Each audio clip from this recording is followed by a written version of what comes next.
Amoebic മസ്തിഷ്ക ജ്വരം ഭേദമായി ഒരാൾ കൂടി ആശുപത്രി വിട്ടു. കോഴിക്കോട് മെഡിക്കൽ കോളേജിൽ 1 മാസത്തെ ചികിത്സയ്ക്ക് ശേഷമാണ് വയനാട് സ്വദേശിയായ 30-കാരൻ ആശുപത്രി വിട്ടത്. അമീബിക് മസ്തിഷ്ക ജ്വരം സ്ഥിരീകരിച്ച 7 പേരാണ് നിലവിൽ മെഡിക്കൽ കോളേജിൽ ചികിത്സയിലുള്ളത്. ചെന്നൈയിൽ നിന്ന് രോഗബാധ ഉണ്ടായ വയനാട് സ്വദേശിയായ 30-കാരനാണ് രോഗമുക്തി നേടിയത്.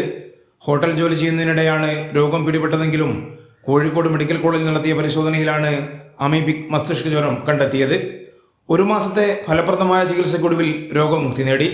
മിൽറ്റിഫോസിൻ ഉൾപ്പെടെയുള്ള മരുന്നുകൾ ഉപയോഗിച്ചുള്ള ചികിത്സയിലൂടെ ആരോഗ്യം വീണ്ടെടുക്കുകയായിരുന്നു. 5 ദിവസം പനിയെ തുടർന്ന് ചെന്നൈയിൽ ചികിത്സ തേടിയെങ്കിലും അമീബിക് പരിശോധന നടത്തിയിരുന്നില്ല. ആരോഗ്യവകുപ്പ് കാര്യക്ഷമമായി പരിശോധന നടത്തുന്നതുകൊണ്ടാണ് കൂടുതൽ കേസുകൾ കേരളത്തിൽ റിപ്പോർട്ട് ചെയ്യുന്നത്. രോഗത്തെ നേരിടാൻ സംസ്ഥാനത്തെ എല്ലാ സർക്കാർ ആശുപത്രികളിലും മരുന്നും മറ്റ് ചികിത്സാ സംവിധാനങ്ങളും ഏർപ്പെടുത്തിയിട്ടുണ്ട്. മെഡിക്കൽ കോളേജുകളിൽ പ്രത്യേക സൗകര്യവും ഒരുക്കി. 4 കുട്ടികളടക്കം 7 പേരാണ് അമീബിക് മസ്തിഷ്ക ജ്വരം സ്ഥിരീകരിച്ച് കോഴിക്കോട് മെഡിക്കൽ കോളേജിൽ ചികിത്സയിലുള്ളത്. 2 പേർ സ്വകാര്യ ആശുപത്രികളിൽ കഴിയുന്നു. കൈരളി ന്യൂസ്, കോഴിക്കോട്.